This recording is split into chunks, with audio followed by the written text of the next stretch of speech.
we filed a motion for entry with motion to issue summons sa Senado pag-file ng House ng impeachment noong February 5 laban sa ating Vice President Sara Duterte.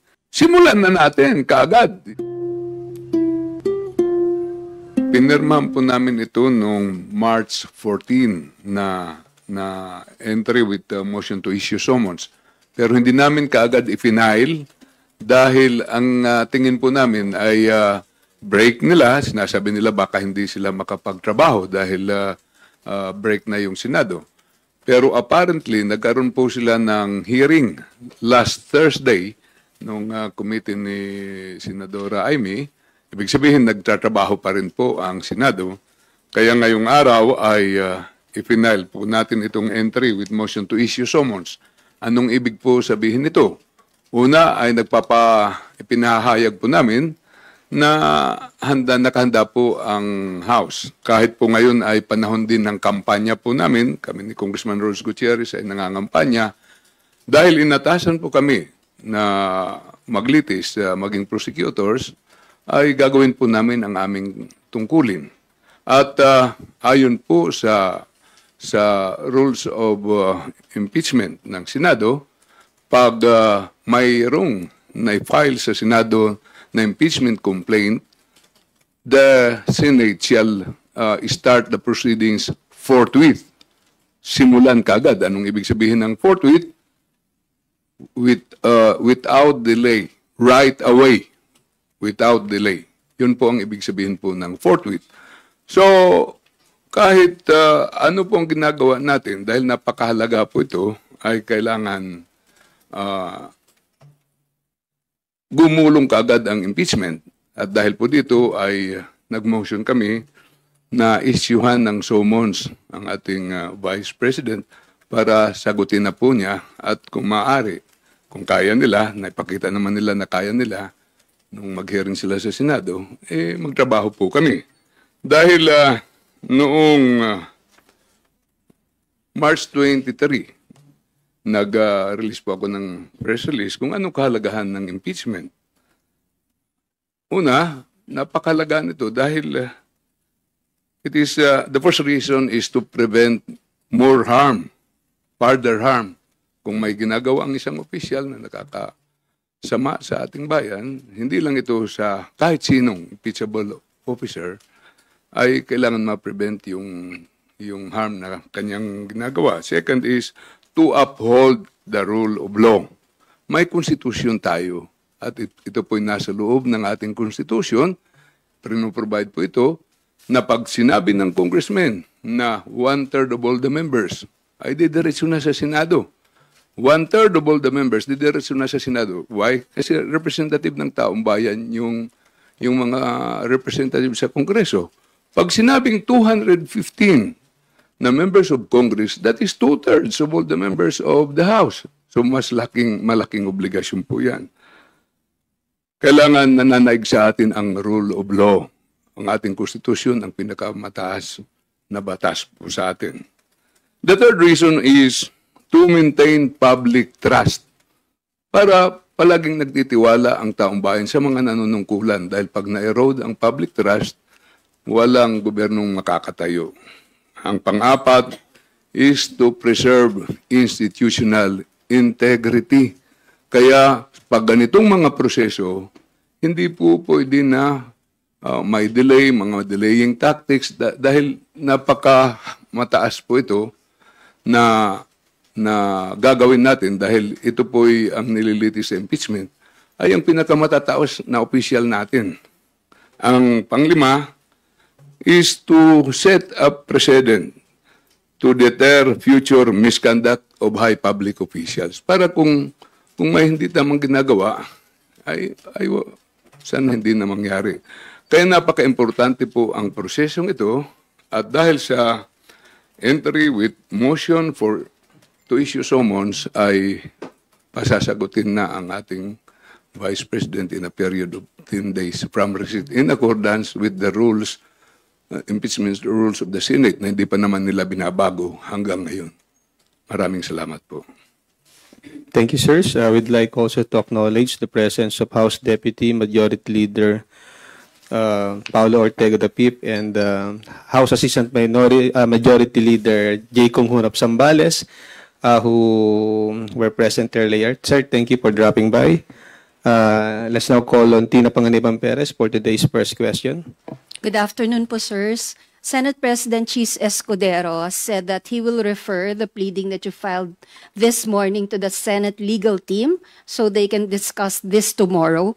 Why is there a need to do such, sir? Alam niyo, lahat po kami ay sumusunod, lahat po tayo dapat sumunod sa Constitution. Kung sinasabi ng Constitution that the proceeding shall start forthwith, kailangan sumunod kami. Otherwise, pag hindi kami sumunod, kami na ang nagbabiolate ng ating Constitution.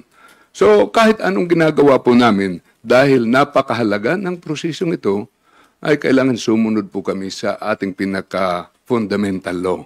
At yun po ang lahat ng oath of office namin ay based doon sa ating Constitution at gagampanan namin ng walang anumang pasubali o hangaring umiwas ang aming mga sinumpaang katungkulan.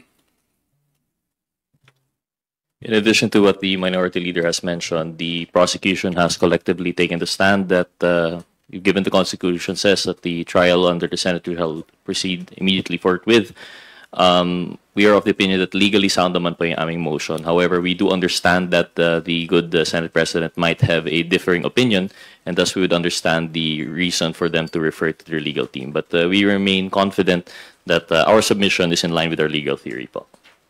Sirs, is the Senate violating the Constitution for every day that it does not start trial? It's already violating the Constitution, sir? May tinatawag na interparliamentary courtesy. Ayokong magsalita, pero ang gusto ko lang sabihin na ay nandun yung Constitution natin. Lahat naman tayo nakakaintindi po niyan. Oh. Sir, habang hindi pa po convened yung Senate Impeachment Court, pwede pong mag-file ng ganitong pleadings?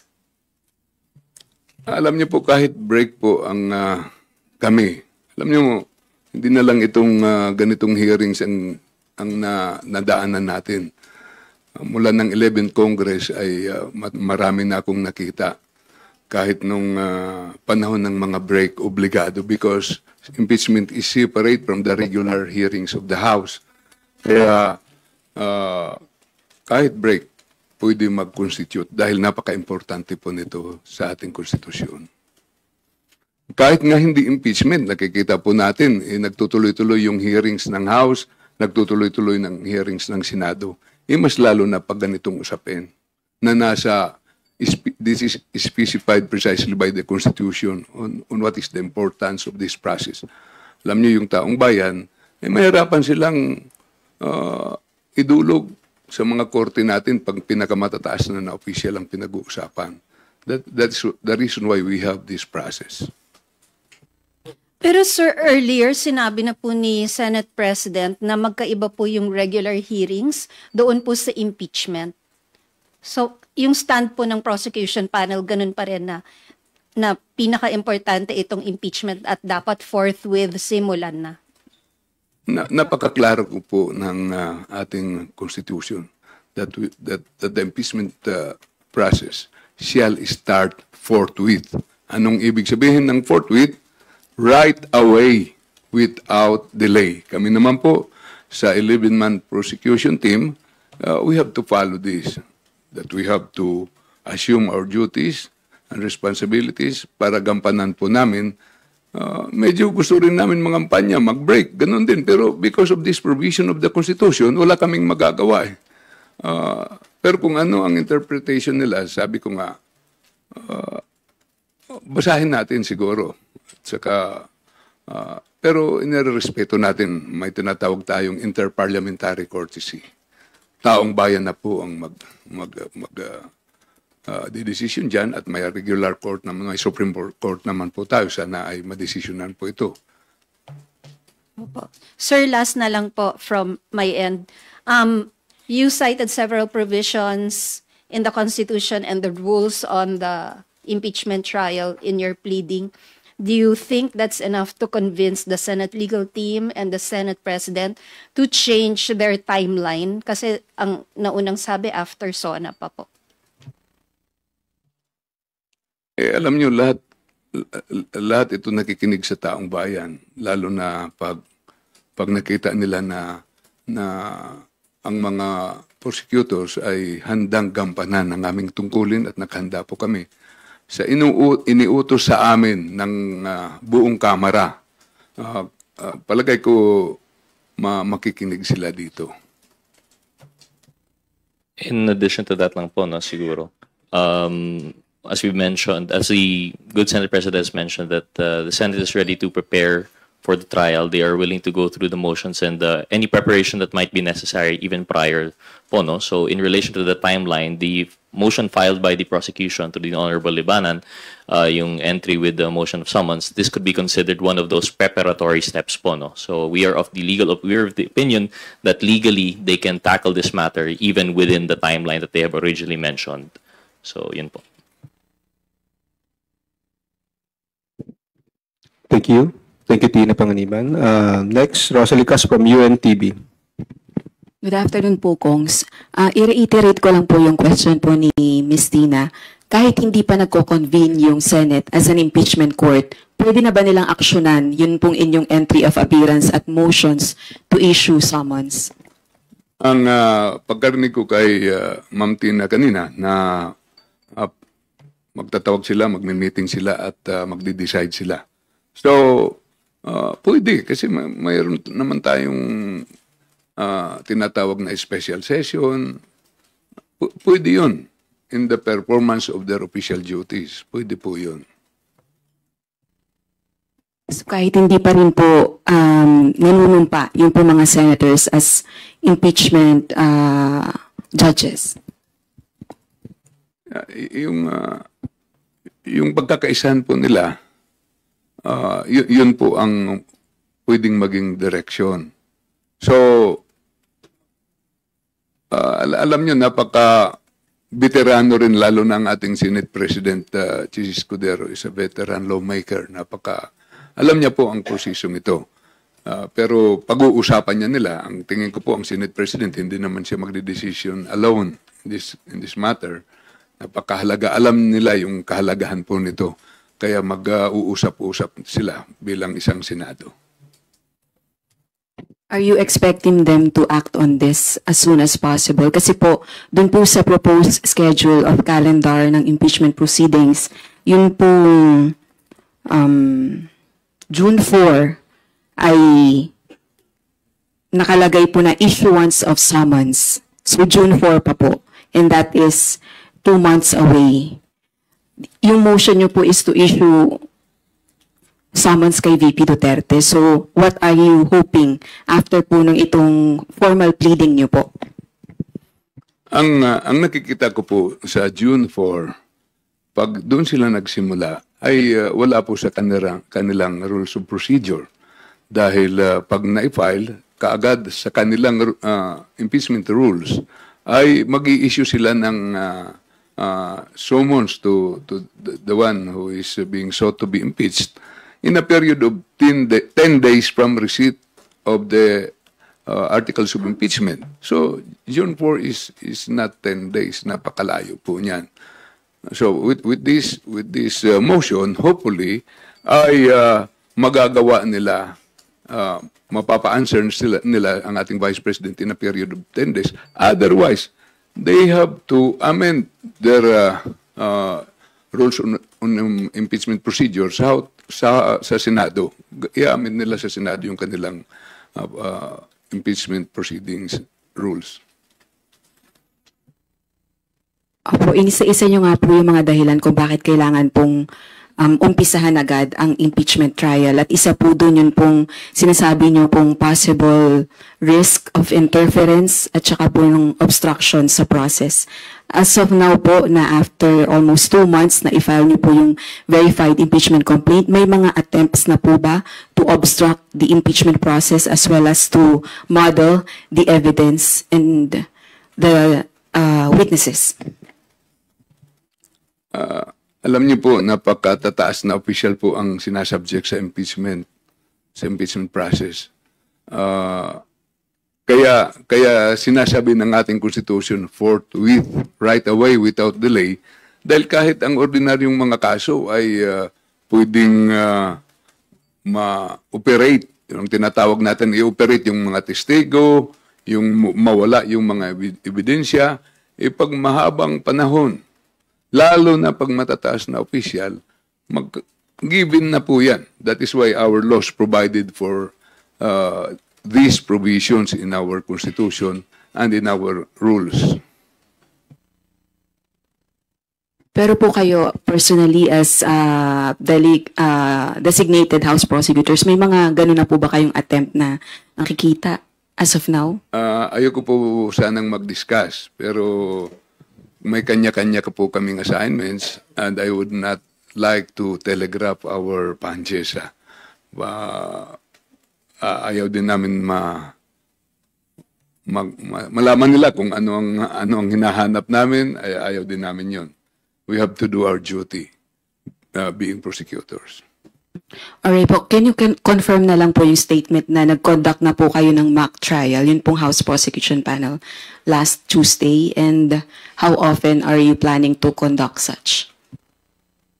No comment. So hindi confirmed po yung mock trial? No, I do not want to telegraph our punches. Alright, thank you po. Thank you, Rosalie. Big Simintak from Net25.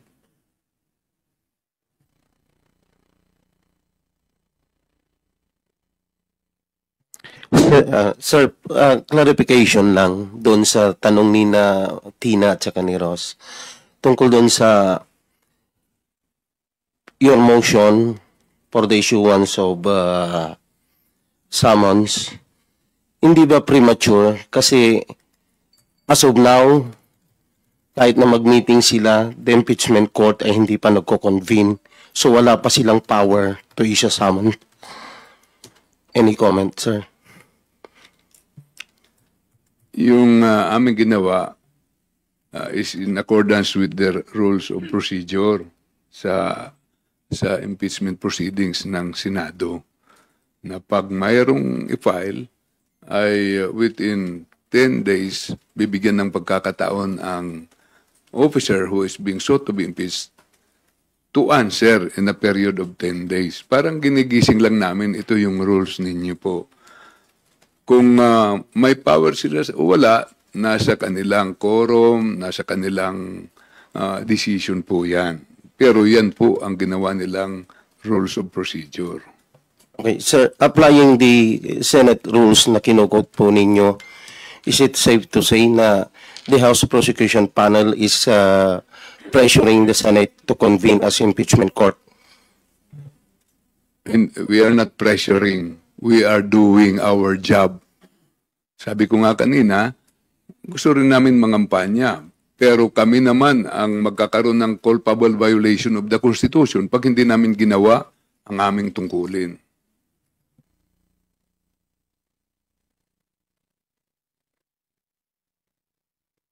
Thank you, Vic. Let's now turn to Earl Tobias from IBC 13. Okay natin. Good afternoon po, Kong Rog, Kong Libanan. Sir, focusing in naman po doon sa writ of summon, doon sa rule na merong non-extendable na 10 days itong impeach official para mag-respond formally doon sa articles of impeachment laban sa kanya.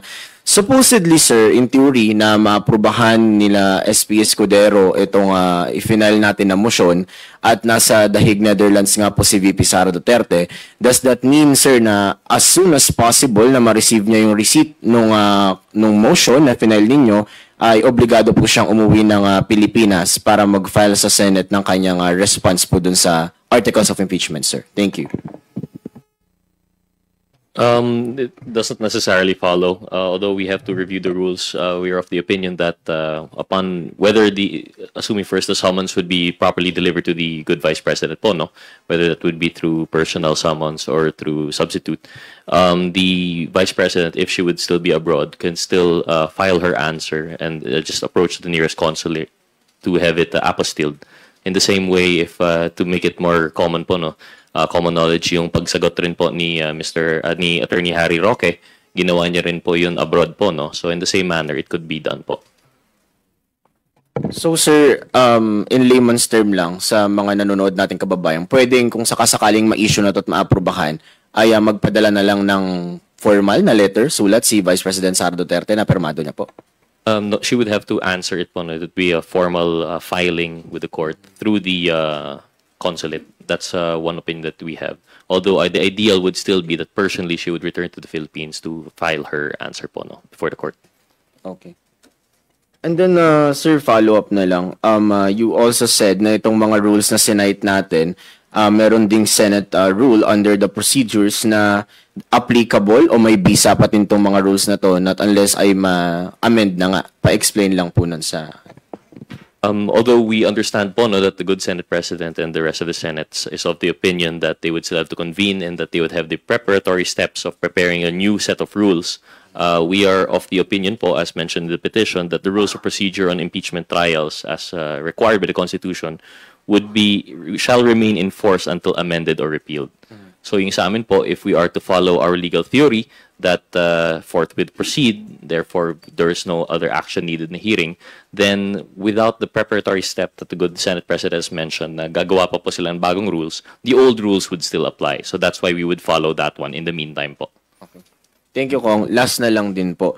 Since we're talking about the Constitution, kung sakasakali lang din, regardless of the timeline, kailan man ma-approve in theory yung writ of summon natin, meron bang possible culpable violation si BP Sara Duterte sakasakaling baliwalain niya yung writ of summon in theory if ma-apply yon or ma-aprobahan? Alam niyo po, yung mga senador natin, sila yung magiging judges po nito. Silang huhusga. So, alam niyo na, maprepredict niyo na kung ano ang magiging decision. Kung ang isang pinasasagot ay hindi sumasagot. Hindi pabor po sa inaakusahan kung hindi siya mag-recognize sa authority ng ating mga institusyon. Thank you, Earl. Sandro Chona from Billionaire TV. Hi, sirs. Good afternoon po. So, sir, basically, ito pong ginawa natin is a nudge to the Senate na simulan na nga po yung impeachment process. Ang sinusunod po natin dito ang ating konstitusyon. Napakahirap pong mangalap ng 215 members of Congress to file an impeachment the articles of impeachment. Kaya sinasabi, pag inabot nyo yung 1/3 of all the members, it shall be endorsed to the Senate right away at ang impeachment shall start forthwith. Ito hindi lang 1/3, 215 members, umaabot pa nga kung idadagdag pa natin yung nag-signify after we endorse that to the Senate, ay umaabot ng 245 members of Congress. Hindi dapat baliwalain po ito. Kaya ang konstitusyon natin ay nagbibigay na ng mechanism na pabilisin kaagad ito, upuan kaagad dahil napakaseryosong bagay po ito. Sir, nanggagaling po yung tanong ngayon kasi a few weeks back, si SP Escudero gave out a timeline na. Meron na siyang calendar kung kailan magsisimula. Ibig sabihin po ba nun, hindi tayo solve doon sa timeline na inilabas ni SP? Ang premise kasi ay break sila, this is campaign period, pero ang nakikita po natin ay nakakapag-hearing din po naman ang Senado. So kung kaya nila ito, sundin na natin ang ating konstitusyon. Sabi ko nga, pati rin kami, nangangampanya kami. Pero sir, with yung kung how yung how the Senate reacted from February 5, are we still confident na we'll still get what we are asking for an impeachment process? Or Alam nyo, ang napaka-importante po dito ay yung mga sinumpaan naming oath of office sa bawat opisina namin.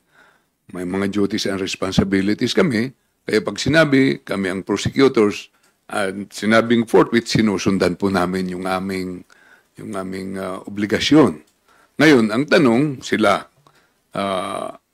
alam nila kung na may konstitusyon tayo, pero sila rin ang magmamando dyan kung ano ang desisyon nila. Kaya nga, impeachment court ang tawag sa kanila. Dahil sila rin ang magde-decide at saka Senado po yan. Sinabi ko na sa ganang amin ay ginagawa namin ang aming nakikitang dapat nagagawin.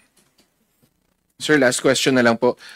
If in case gumalaw na ang Senate, will it be affected na nasa The Hague pa rin si VP Sara?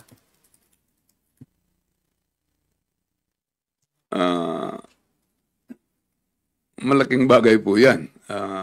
Kasi hindi siya magkakaroon ng pagkakataon na masagot yung mga binabato po sa kanya. Malaking bagay na nandito siya para masagot niya po ang isa-isang paratang na 7 articles of impeachment na 7 charges na nasa articles of impeachment. Thank you, Sandro. Melalis Moras on PTV4. Hi, good afternoon po, Kong Libanan, Kong Rog. Just to reiterate and for soundbite purposes lang po about dito nga sa ating motion, just to reiterate, ano po yung mga gusto nating ipaliwanag ni VP Sara Duterte kahit summary lang po.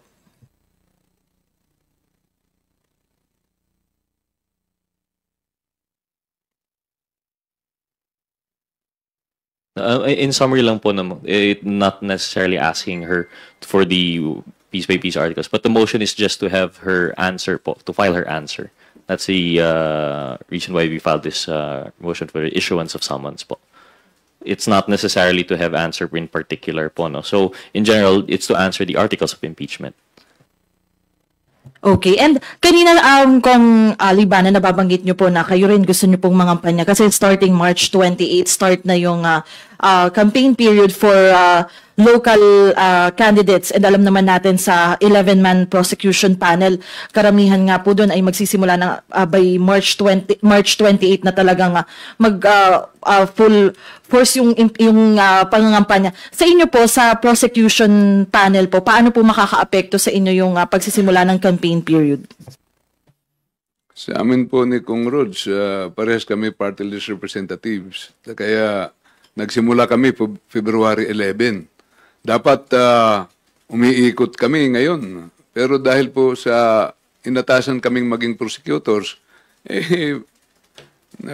pinag-aaralan na naman namin yung law namin, nare-review namin yung rules, constitution, charges, lahat-lahat. Dahil isa po ito sa aming tungkulin, hindi lang mangampanya. Hindi naman ibig sabihin, yung kampanya po natin para sa 20th Congress na yan. Sa Senado, hindi naman sila nag-break. Pero hanggang ngayon po ay members pa rin kami ng 19th Congress at kasama po ito sa aming tungkulin.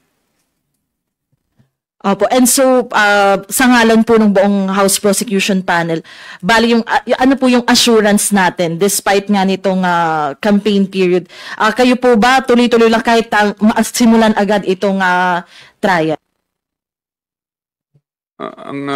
Alam nyo naman, nakita nyo naman yung work ethics ng House of Representatives. Trabaho kami ng trabaho. At hindi ito magiging sagabal sa aming pangangampanya dahil sabi ko nga sa aming oath of office sinasabi at ng mga iba pang pagkaraan nito ay gagampanan namin sa ilalim ng Republika ng Pilipinas. Yan po ang aming oath of office. So kung ano ang iata sa amin, lalo na ng plenaryo, binigay sa aming obligasyon nito ng plenaryo, ay gagampanan po namin. Kaya mangangampanya kami, Pero at the same time, magtatrabaho kami kasi dagdag na obligasyon po ito sa amin.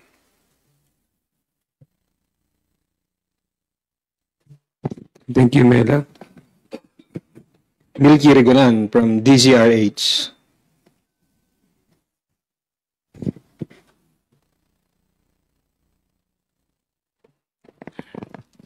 Good afternoon, Congressman Libanan and Gutierrez.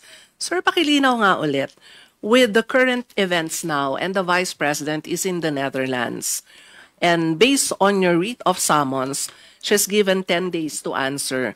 Ang requirement po ba dito, kailangan niyang pumunta ng personal? Pwede bang via online? Ano po ang paliwanag? Ano pong, kumbaga ay intindi po natin para malaman po ng publiko? Pag pinakinggan po ito ng Senado, i-require ang ating Vice Presidente na sumagot sa Articles of Impeachment. Ibig sabihin, isi-serve yung summons po sa kanya. Anong ibig sabihin yan? Ipinaalam po sa kanya na mayroong ganito, formally. Kasi bagamat alam na niya lahat ito, nasa ating news, nasa ating social media.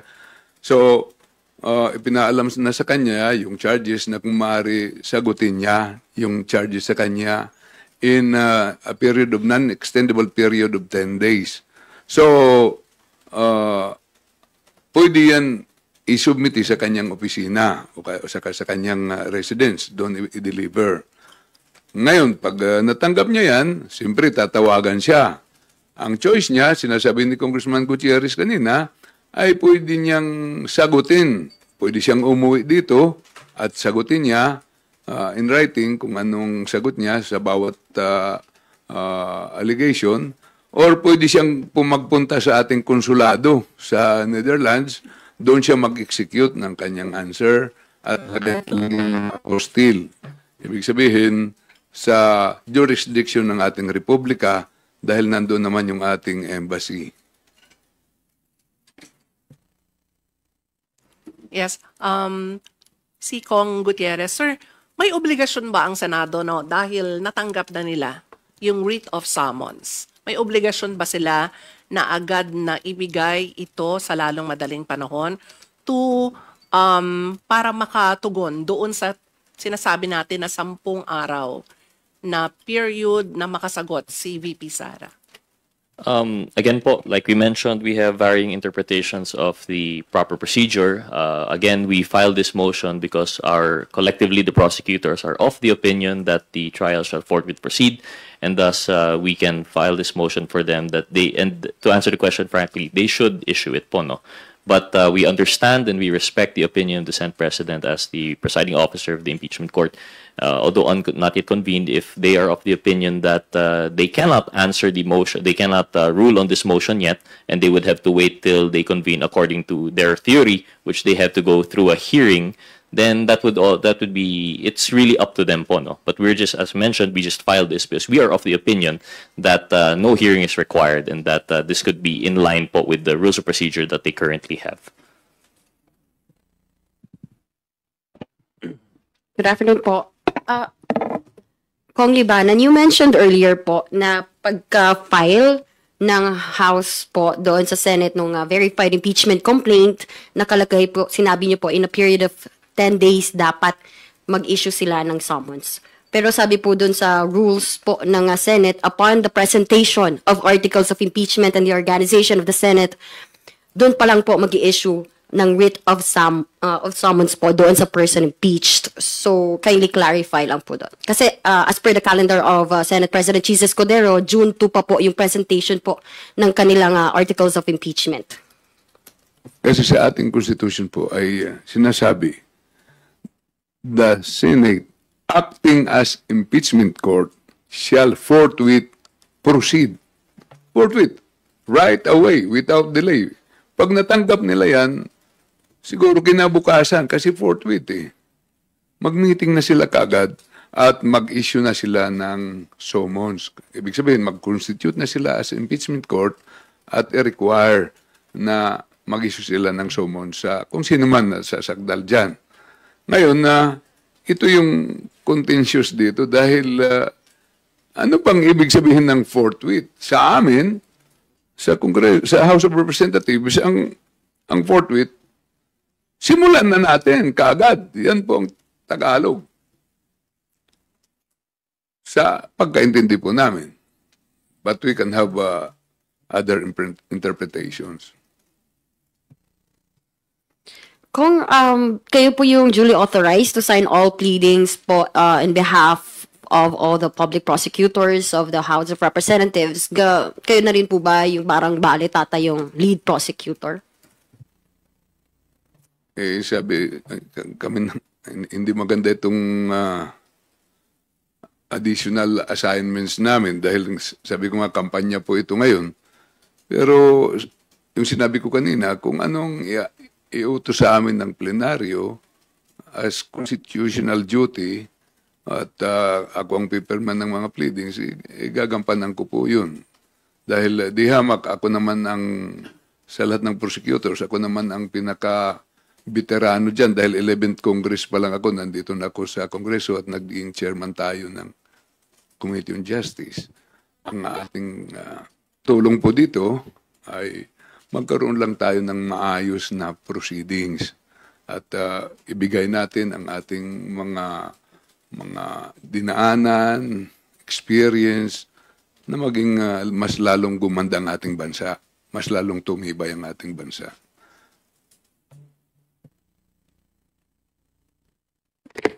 Tina Pangiliban Perez from GMA7. Sir, sorry po, clarification. Yung sagot po ni VP Sara, part po ba yun ng preparations leading to the trial or dapat sasagot siya kapag convened na po yung impeachment court? Yung usually pag ang mangyayari, dapat sana ang nangyari, the Senate has immediately convened after it received the articles of impeachment. At saka yung impeachment court, yun ang magre-require for her to answer. So, ang sasagutin niya, ang impeachment court, na sinasabihin, ito yung articles of impeachment, natanggap ng impeachment court, nag-convene na kami, at sagutin mo na ito. Yun po ang nakikita ko po na dapat gawin. Opo, sir. Pero hindi pa po nagko-convene kasi yung Senate impeachment court. With the current situation, sorry po, layman, walang legal background. So, anong gagawin po ni VP Sara? Pwede po ba niyang i-ignore yung summons or yung summons lalabas lang kapag nag-convene na sila? Ang summons ay issue po ng impeachment court. So, ibig sabihin, mag-compose kagad sila, mag-meeting sila kagad, mag-organize sila, convert the Senate into an impeachment court, and that impeachment court will require her to answer. So, sir, the 10 days will start when the impeachment court convenes. That's day 1? No, when it when issues she the receives summons. the summons. Okay. Doon mag-start yung 10-day period. Okay, sir. Thank you po.